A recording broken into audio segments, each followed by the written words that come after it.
Hello everyone. Today we are going to see one play from African literature, and this play comes under the paper New Literatures in English. Before getting into it, I would like to clarify few points about what does it mean by new literatures and why do we call certain literatures as new literatures.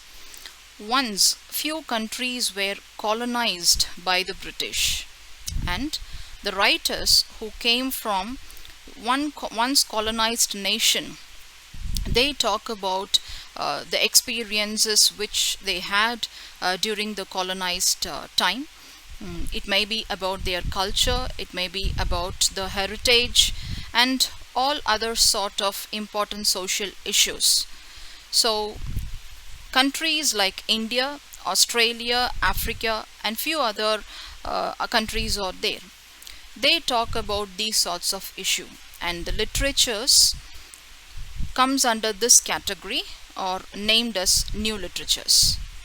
So today we are going to see one play from a Nigerian writer, Ole Soyinka.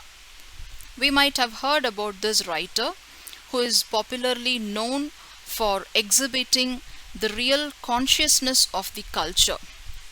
So he doesn't have the connotation of talking about which culture is seen to be the best, but then he is one such person who talks about his own culture and its heritage and how it has been portrayed in the society, and how people of the Nigeria and the interior religious people are trying to hold on the culture. So these are all the aspects you could find with Ole Soyinka's writing. So we are going to see a play, Death and King's Horseman. And we have completed discussing the plot structure a lot. So in this video lesson, we are going to look into the important themes in the play. So what is a theme in literature? Theme is a central topic which talks about a plot, and it is essential in order to understand a plot in a complete sense. It could be a play, it could be a fiction. Themes plays a very important role. Can a writer explain a plot just by concentrating on one primary theme or one predominant theme? It's not possible, I would say. If he sits to talk about one prominent theme, there will be layers of themes. So likewise here in this play, we are going to have layers of themes too. So I would say that the prominent theme of the play will be colonialism. As I told, this is a self understanding that we are reading a play of once colonized nation. So there will be an impact on colonialism. Here we are going to see the European imperialism and colonialism, or colonialism is ever present in the complete text, because it is heavy and it is unavoidable while the writer tries to explain each and every event of the play. And then we are having the next theme called rituals. So ritual, when a writer is trying to write a plot about a culture, this is again unavoidable, I could say, because when you talk about a culture, it is filled with a lot of rituals, and that is a person or it is a group of people's own belief. So here a lot of rituals are there within a play. So it talks about the importance where the Nigerians are looking forward for all the times and their places. So here we could find one important ritual is there is a main character called Ellison, and he is the chief and he is the horseman of the king. And the play begins with the king who died at the beginning, and they follow a ritual of the horseman who works under the king, also has to lead or give his life for the sake of king. So this is one sort of a ritual. For the outsiders of this Nigerian culture, it may be ridicule, but then within the culture, it seems that they are taking that in a very serious note. So here, the play is going to talk about whether the king's man, which means the king's horseman, whether he is going to complete the ritual or who is going to be on the place. And if there is going to be, what's there going to be a twist. So here we find it is not the horseman, it is not the king's horseman Ellison who has completed the ritual. On his place, we have his son Olunde who has completed the ritual of giving his own life.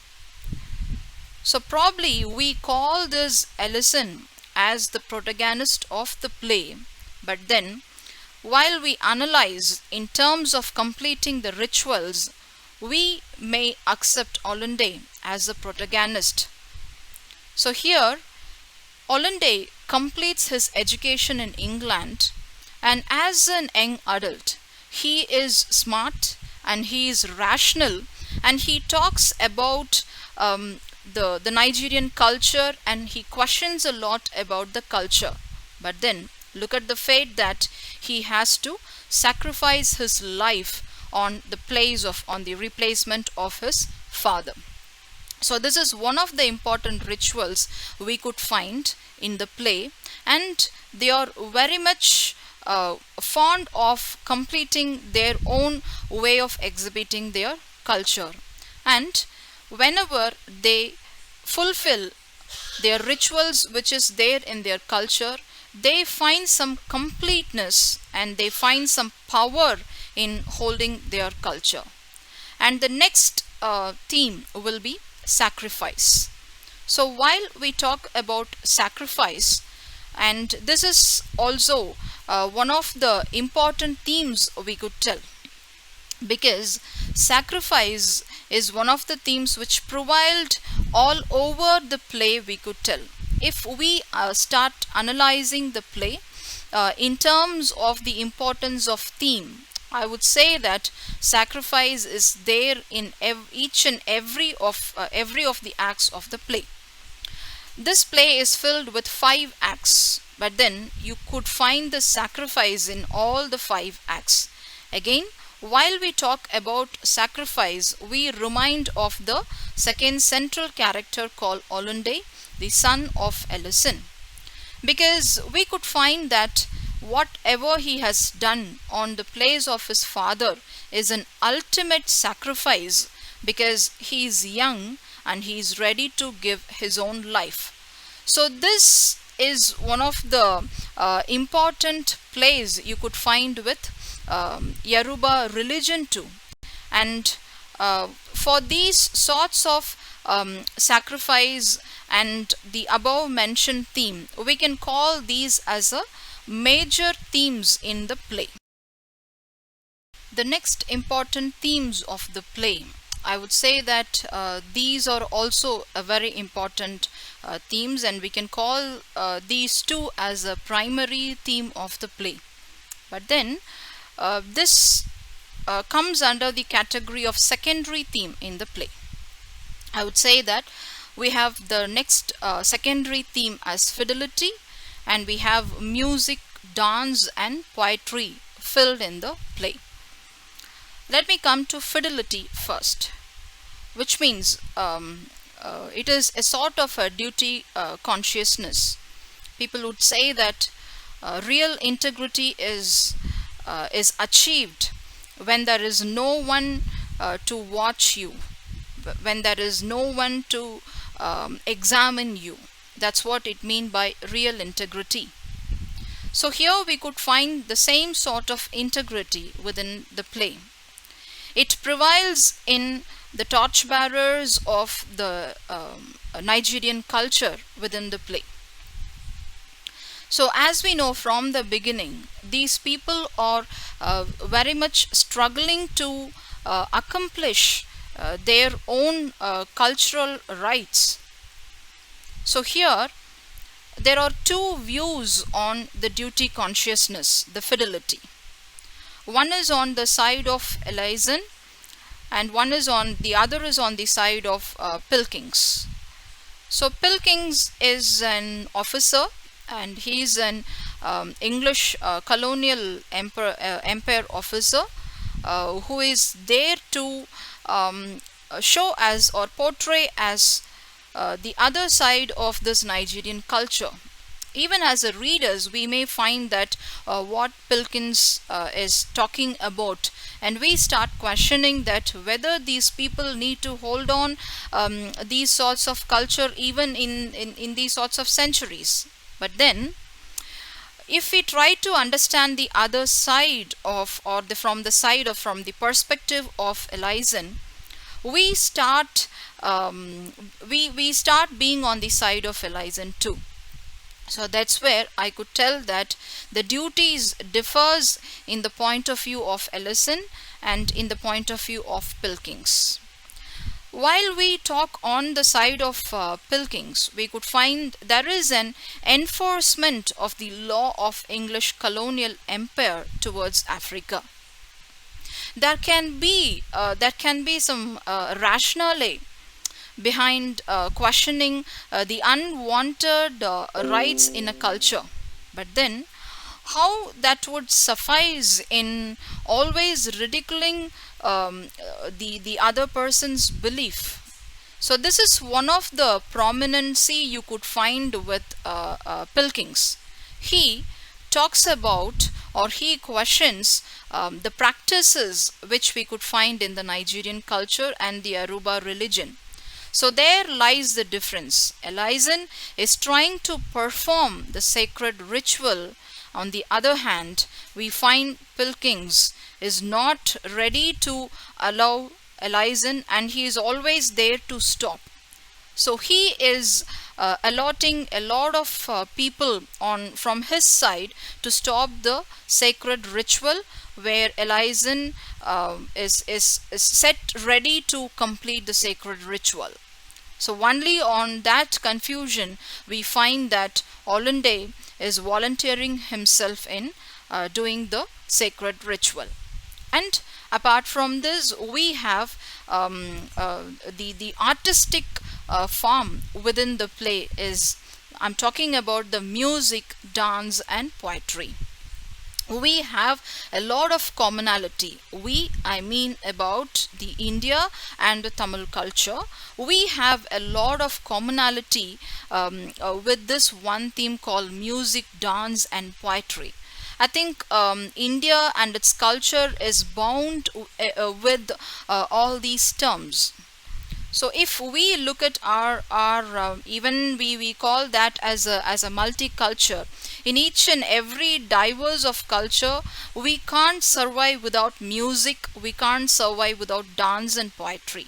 Likewise, in this Nigerian culture and within the play, we find lot of musicality within it. It helps them to shed the emotions like happiness, sorrow and anxiety and anguish and all these sorts of emotion. So according to them, these are all the fundamental elements which helps them to exhibit their own ritual. And you can't take away this music, dance and poetry from the Nigerian culture. They exhibit these sorts of artistic elements as they tell stories, and they get into meditation, and they try to bring out some transformation. So you could find the metamorphosis within these people, Nigerian people, while exhibiting the music, dance and poetry. And through this, it is not that they find some refreshment alone. I could tell that they could exhibit the strength behind the musical instrument, and that talks about their culture. So this play from the beginning. Each and every nuances of usage of elements used in the play, Wole Soyinka has tried to portray the strength of the Nigerian culture even in the 20th and the 21st century. And that is why we read this play, these sorts of play, even in the 21st century, and it helps us with a lot of discussions, other discussions too. I would tell that you can apply furthermore research connotations within this play. It is not only about the themes, it is not only about the other aspects of the play, like character, setting and everything. While you could exhibit the culturalism within this play as an important research topic. So I would like to tell you one important point about this play is that which means about the setting. If you're going to analyze this just as a plot structure, if you're going to leave out the aspects of a play, if you're going to analyze this as a plot structure, we'll be enjoying a lot. But then the difficulty lies in enacting this as a play. Because we find few places being discussed here. They talk about the Yoruban culture. They talk about the few important places of Nigeria. So as a play, when it comes for enacting, we find it is a very challenging play on stage. So apart from the criticisms where the playwright has got about exhibiting his own culture, the challenge, while we look at the challenge on enacting this play, I think we can celebrate this play even in the 21st century. So I hope that we have touched just a few points about the prominent themes and the secondary themes of the play. Hope you have understood, and we'll meet in the next video lesson. Thank you.